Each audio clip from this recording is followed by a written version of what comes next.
નમસ્કાર. હું પહેલા શિક્ષક છું અને પછી રાષ્ટ્ર પ્રમુખ છું. આ વિધાન છે આપણા ભારત દેશના પ્રથમ ઉપરાષ્ટ્રપતિ અને દ્વિતીય રાષ્ટ્રપતિ ડૉક્ટર રાધાકૃષ્ણનના. ભારતીય સંસ્કૃતિના સંવાહક,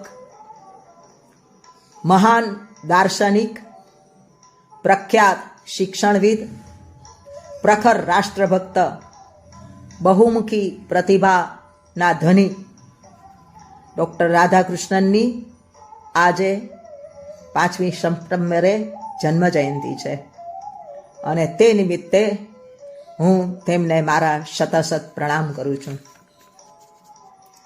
પ્રેમ, પ્રેરણા, પ્રોત્સાહન, શિસ્ત, ક્ષમા, કાર્યનિષ્ઠા દ્વારા મારા જીવન યાત્રાના પથદર્શક તમામ શિક્ષકોને પણ મારા શતશત પ્રણામ તથા કર્મયોગી, જ્ઞાન પીપાસુ શિક્ષકોને આજે શિક્ષક દિન નિમિત્તે ખૂબ ખૂબ શુભેચ્છાઓ. જય હાટકેશ. શિક્ષક દિન નિમિત્તે કૃષ્ણને પત્ર. પ્રિય કૃષ્ણ, માતા, પિતા, ભ્રાતા, મિત્ર, પતિ, પ્રિયતમ, સારથી, ઈશ્વર, આપણા બે વચ્ચે આમાંથી કયો નાતો? આ મૂંઝવણ મને કદી નડી નથી, કારણ કે સંપ્રદાયના કે ધર્મના વાળા મનમાં પ્રવેશ્યા નહોતા ત્યારે જ મારો તારી સાથે સંબંધ સ્થાપિત થઈ ગયો હતો. ધોરણ 4 કે 5માં તારી સાથે ઓળખાણ થઈ હતી ભક્ત કવિ નરસિંહના નાગદમન કાવ્ય દ્વારા. આ કાવ્યમાં મેં તારું મૈત્રીનું પરમ રૂપ નિહાળ્યું.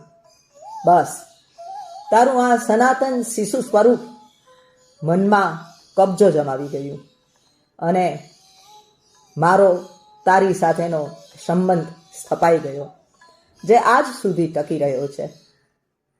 તારું પ્રિયતમનું સ્વરૂપ ભલે રસિક હોય, પણ મને તો તું બાલ સખા રૂપે જ ભાવ્યો છો, ફાવ્યો છો. તારા આ સ્વરૂપે મને તારી ઉપસ્થિતિનો અહેસાસ પણ કરાવ્યો છે. કદાચ આ ભ્રાંતિ હોઈ શકે, છતાં આ ભ્રાંતિ પણ રમ્ય છે, ગમ્ય છે. અભ્યાસકાળ દરમિયાન જે મિત્રો મળ્યા તે જાણે કે તારા સ્વરૂપે જ મળ્યા. ક્યાંય કટુતા નહીં, રાગ, દ્વેષ, વિશ્વાસઘાત કાંઈ જ નહીં, માત્ર સ્નેહ. તું માત્ર સુદામાને આપે છે એવું થોડું છે. તું તો લક્ષ્મીનો સ્વામી છે. તારી ઉદારતાની તો વાત જ શી કરવી. તે તારો અઢળક ખજાનો મને આપી દીધો. હું શિક્ષક બની. હવે મારી પાસે 4, 5, 10 બાલ સખા ન રહ્યા. તે તો મને અસંખ્ય શિશુ સખા આપ્યા. આ બાલ સખા રૂપે તારો પ્રેમ વરસાવતો જ રહ્યો. તારા પ્રેમની તાકાત દર્શાવતો રહ્યો. નિર્દોષ સ્નેહનો શાશ્વત આનંદ તું આપતો રહ્યો. તારા સાનિધ્યના અહેસાસના ઘણા સ્મરણીય પ્રસંગ છે. તેમાંનો એક પ્રસંગ પ્રસ્તુત કરું છું. જુનાગઢ શહેરમાં રસ્તાની એક તરફ જ્યાં એક યુવાન રેકડીમાં સીડી વેચતો હતો, ત્યાં હું તેની પાસે નરસિંહ મહેતા ફિલ્મની સીડી ખરીદવા ગઈ, જે તેની પાસે નહોતી. યુવાને કહ્યું, બેન, 10 મિનિટ ઊભા રહો તો આજુબાજુમાં તપાસ કરી દઉં. મેં તેને અનુમતિ આપી. આ સમય દરમિયાન મેં તેની રેકડીમાંથી અન્ય 3 સીડી પસંદ કરી. મારી સીડીની તપાસ કરી આવીને યુવાને કહ્યું કે બહેન, થોડા દિવસ પછી આવજો, હું તમને જોઈતી સીડી મંગાવી દઈશ. મેં પસંદ કરેલી સીડીના રૂપિયા આપ્યા. ત્યારે તે લેવાનો ઇનકાર કરતાં બોલ્યો, અરે ટીચર, મને ભૂલી ગયા, હું તો તમારો વિદ્યાર્થી છું, મારાથી આ રૂપિયા લેવાય?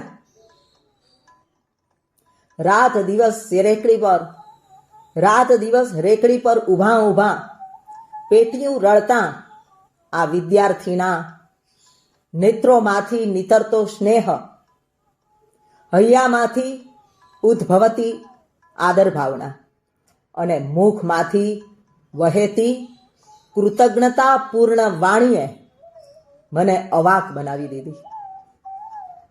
નિવૃત્તિના સમય પછી પણ તું શિશુ સ્વરૂપે મારી પાસે જ છો. આ અનુભૂતિના ઐશ્વર્યને અશ્રુબિંદુ દ્વારા જ અભિવ્યક્ત થયો.